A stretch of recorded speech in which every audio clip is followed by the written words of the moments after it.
नमस्कार दोस्त, एक बार फिर से आप सभी का स्वागत है एक नए वीडियो में एक नई सूचना के साथ। देखते हैं यह क्या है। यहाँ पर देख रहे हैं भारतीय विमानपत्तन प्राधिकरण, एयरपोर्ट अथॉरिटी ऑफ इंडिया। तो एयरपोर्ट अथॉरिटी ऑफ इंडिया के तहत जो है ना असिस्टेंट की पदों पर वैकेंसी निकाली गई है। तो आइए हम लोग देखते हैं कि असिस्टेंट की कितने पदों पर वैकेंसी निकाली गई है। यहाँ पर देख रहे हैं advertisement notice number 01/2025 north east, मतलब कि नॉर्दर्न रीजन के लिए है। किस रीजन के लिए? नॉर्दर्न रीजन के लिए। Requirement for the non executive cadres in the northern region. तो क्या है कि नॉन एग्जीक्यूटिव का पदों पर बहाली निकाली गई है। एयरपोर्ट अथॉरिटी ऑफ इंडिया के नॉर्दर्न रीजन में नॉन एग्जीक्यूटिव के पदों पर वैकेंसी निकाली गई। किस कार्डर में? नॉर्दर्न कार्डर में। देखते हैं टोटल पद कितना है और इसका क्वालिफिकेशन क्या है और इसका लास्ट डेट का क्या है।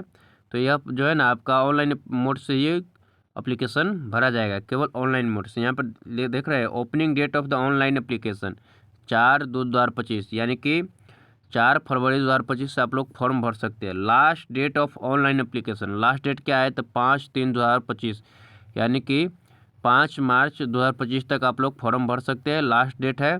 और शुरू कब से होगा? था 4 फरवरी 2025 तक होगा नॉर्दर्न कैडर के लिए। यहाँ पर पद की बात की गई है, यानी कि पोस्ट की बात की गई है। सीनियर असिस्टेंट ऑफिशियल लैंग्वेज यानी 6 लेवल है ना। इसमें टोटल पद कितना है? तो यहाँ पर टोटल पद यहाँ पर देख रहे हैं 4 है।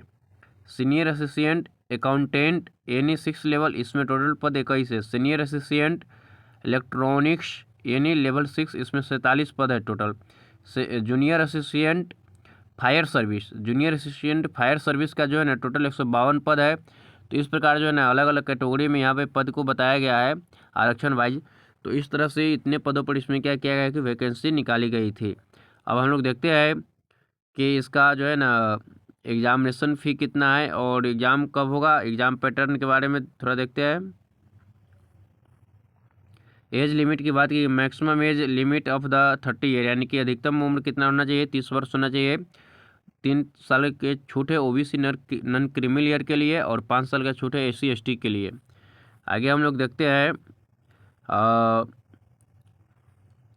Name of the post of the level. Educational qualification की बात की गई है कि सीनियर असिस्टेंट ऑफिशियल लैंग्वेज के लिए master in Hindi with English subject, यानी कि इंग्लिश और हिंदी सब्जेक्ट के साथ क्या होना चाहिए?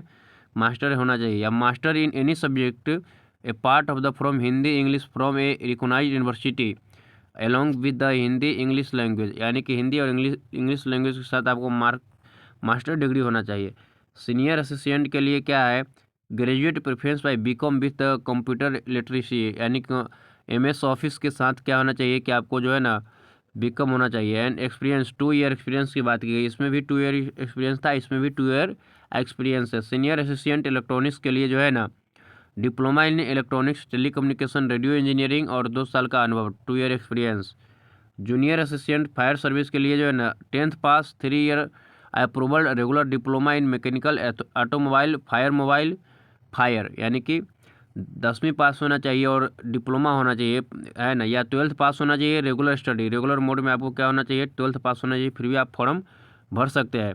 इसमें ड्राइविंग लाइसेंस की बात भी की गई है। यहाँ पर ड्राइविंग लाइसेंस बताया गया है। Valid heavy vehicle driving licence, valid medium vehicle licence of the at least 1 year before the advertisement जारी होने से 1 साल पहले पुराना आपको लाइसेंस होना चाहिए। लाइसेंस की बात की गई है। यहाँ पर मेडिकल स्टैंडर्ड की बात की गई है। तो इस तरह से सिलेबस की बात की गई है। Selection process and syllabus, senior assistant की बात की गई है। यहाँ पर सिलेबस की बात की गई है। Subject wise educational qualification and the 50% question general knowledge, general intelligence, general aptitude test. तो आपको जो है ना 50% क्वेश्चन आपको सब्जेक्ट से रहेगा और 50% GK GS मैथ और रीजनिंग से रहेगा। तो इस तरह से यहाँ पे सबकी बातें की गई है, सिलेबस की बातें की गई है, अलग अलग पोस्ट वाइज सिलेबस की बात की गई है। यहाँ पे कितना मार्किंग स्कीम की बात की गई देख रहे हैं यहाँ पे, है ना। तो आगे हम लोग देखते हैं इसका और इसमें क्या मुख्य बात है।